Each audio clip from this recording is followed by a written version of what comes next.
Praise the Lord. आप सबको जय मसीह की। खुदावंद प्रभु यीशु मसीह के मीठे और मधुर नाम में आप सबको आशीष मिलने पाए हमारे होप प्रेयर सेंटर की ओर से। मैं आज आपको बताना चाहता हूँ, आज दिन है 14, यानी कि दिन 14 है, डे 14 है आज। और आज हम सीखने जा रहे हैं कि हम कैसे अपने परिवारों को विस्तारित रूप से उनके लिए हम प्रार्थनाएं कर सकते हैं। Hallelujah, hallelujah. मेरे प्रियो, मैं भजन संहिता आज 145 उसका 4 पढ़ने चाहता हूँ।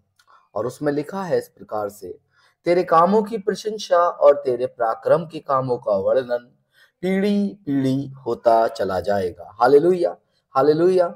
मेरे प्रियो, अगर हम यहाँ पर देखेंगे तो यहाँ पर इसकी हेडिंग में जो लिखा है उसका नाम है स्तुति का गीत। हालेलुया। और ये स्तुति का गीत कोई और नहीं वरन दाऊद लिख रहे हैं। और दाऊद कहते हैं कि मेरी पीढ़ी से पीढ़ी तक इस कामों का वर्णन भी होगा और इस तेरे पराक्रम की क्या होगी, प्रशंसा भी होगी। तेरे कामों की प्रशंसा भी होगी और तेरे पराक्रम का वर्णन भी होगा।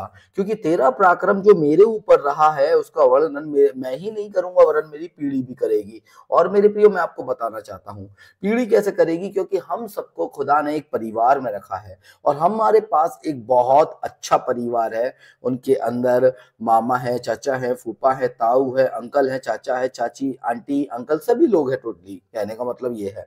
लेकिन उस परिवार के द्वारा परमेश्वर के पराक्रम को, कामों का वर्णन कैसे हो सकता है? वो जब हो सकता है जब हम खुदा को पुकारेंगे। हालेलुया। वचन संहिता 145 के 18 में लिखा है, जितने यहोवा को पुकारते हैं, अर्थात जितने उसको सच्चाई से पुकारते हैं, उन सबों के वह निकट रहता है। हालेलुया। परमेश्वर निकट रहना चाहता है हर एक परिवार के, उसके परिवार को विकसित करना चाहता है, उसके परिवार को आगे ले जाना चाहता है, उसके परिवार के द्वारा आराधना चाहता है, महिमा चाहता है, प्रशंसा चाहता है, वो सब कुछ चाहता है परमेश्वर। लेकिन हो कैसे सकता है? जब हम अपने परिवारों के बीच में अपने खुदा को याद करेंगे। Hallelujah, hallelujah. मेरे प्रियो, मैं आपको बताना चाहता हूं, हमारे घर के बाहर भी और अपने रिश्तेदारों की शारीरिक रूप से देखभाल करना हमारी पारिवारिक जिम्मेदारी है। हालेलुया। ये मेरी जिम्मेदारी है, हमारी पारिवारिक जिम्मेदारी है कि हमारे घर के बाहर के लोग और हमारे रिश्तेदार शारीरिक रूप से हम उनकी देखभाल करें। क्योंकि हमें सबको पता है कि हमारा जो युद्ध है वो मांस और लहू से नहीं है वरन दुष्टता की आत्मिक शक्तियों से, प्रधानों से, हाकिमों से, अधिकारियों से है। और हम जानते हैं कि उनकी देह जो खुदा को नहीं मानते हैं उससे ग्रसित हमेशा रहती है। हालेलुया। लेकिन यहाँ पर पीढ़ी दर पीढ़ी अपने विस्तृत परिवार की आध्यात्मिक रूप से देखभाल करना भी हमारी पवित्र जिम्मेदारी है। सिर्फ शारीरिक जिम्मेदारी नहीं देखनी है, सिर्फ शारीरिक देखभाल नहीं करनी है, परंतु हमें आत्मिक देखभाल भी करनी है। हमें आत्माओं में भी उन्हें जीतना है और शरीर में भी हमें उन्हें जीतना है। इस प्रकार से हमारा जो परिवार है एक विस्तारित परिवार होता जाएगा। और हमारे परिवार से क्या होगा कि हमारे परिवार से वो आराधना और आगे तक जाती रहेगी, उसके पराक्रम के कामों का वर्णन और भी होता रहेगा। एक मसीह व्यक्ति के जीवन के अंदर एक सबसे अच्छा कैरेक्टर होता है कि वो प्रेमी होता है। हालेलुया। और जब वो प्रेमी होगा तो उस प्रेम की चर्चा किससे तुलना की जाती है? डायरेक्टली यीशु मसीह से। हालेलुया। क्योंकि वो जानते हैं कि मसीह इनका संस्थापक है, मसीह इनका सर है, इसलिए ये मसीह को फॉलो करते हैं। और मसीह यीशु प्यार करता है, ऐसे ही ये लोग भी प्यार करते हैं। मेरे प्रियो, मैं आपको बताना चाहता हूं, हमें अपने परिवारों की आध्यात्मिक आवश्यकताओं के लिए भी क्या करना है? प्रार्थना करने के लिए हमेशा तैयार रहना है।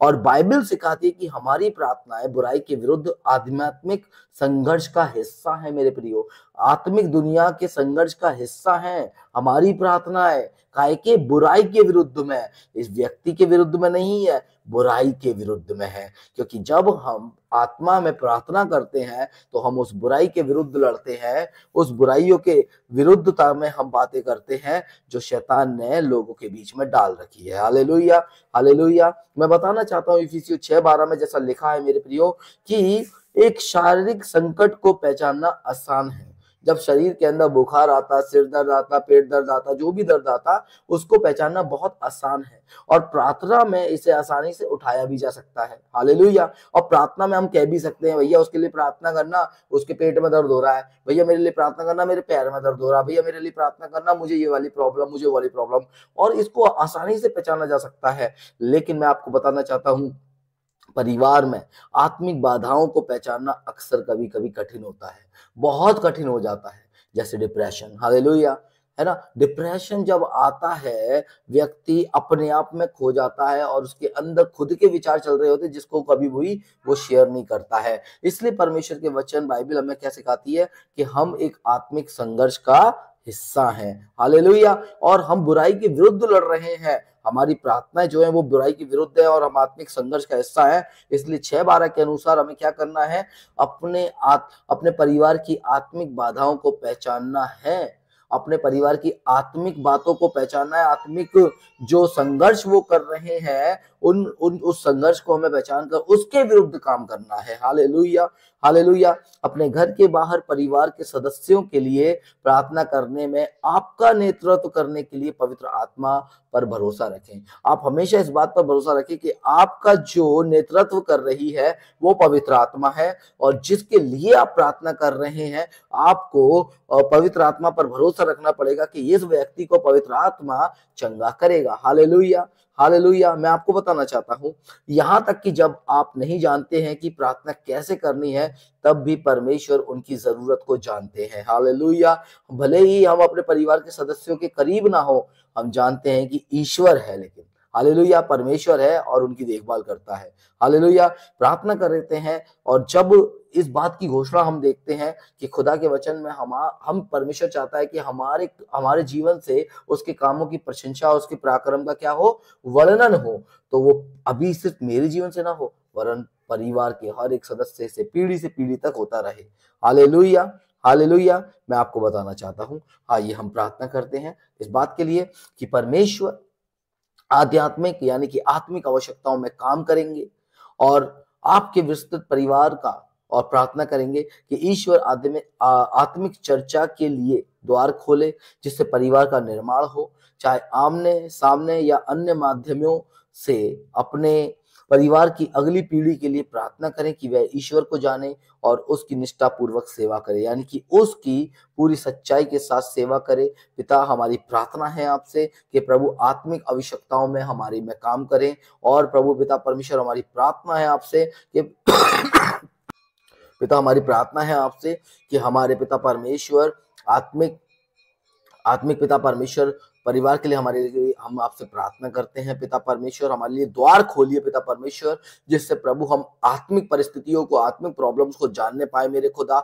और पिता परमेश्वर हम अपने परिवारों का निर्माण करने पाए। प्रभु आप पिता परमेश्वर वो जगहों को खोलिए प्रभु, चाहे हमारे रिश्तेदारों में किसी से बात नहीं हो रही है, चाहे हमारे पिता परमेश्वर आस पड़ोसी से बात नहीं हो रही है, लेकिन पिता परमेश्वर हम तब भी उससे वार्तालाप करना चाहते हैं। आप द्वार खोलिए ताकि पिता परमेश्वर एक सही निर्माण पिता परमेश्वर हमारे परिवारों का होने पाए पिता परमेश्वर। और प्रभु पिता परमेश्वर खुदा, हम अगली पीढ़ी के लिए पिता परमेश्वर आपसे प्रार्थना करते हैं कि वो भी ईश्वर को जाने, और पिता परमेश्वर वो भी तेरी सेवा करे मेरे खुदा।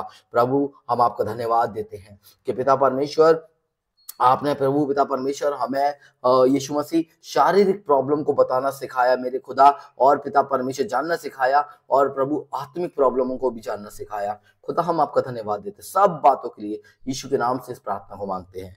आमीन, आमीन, आमीन।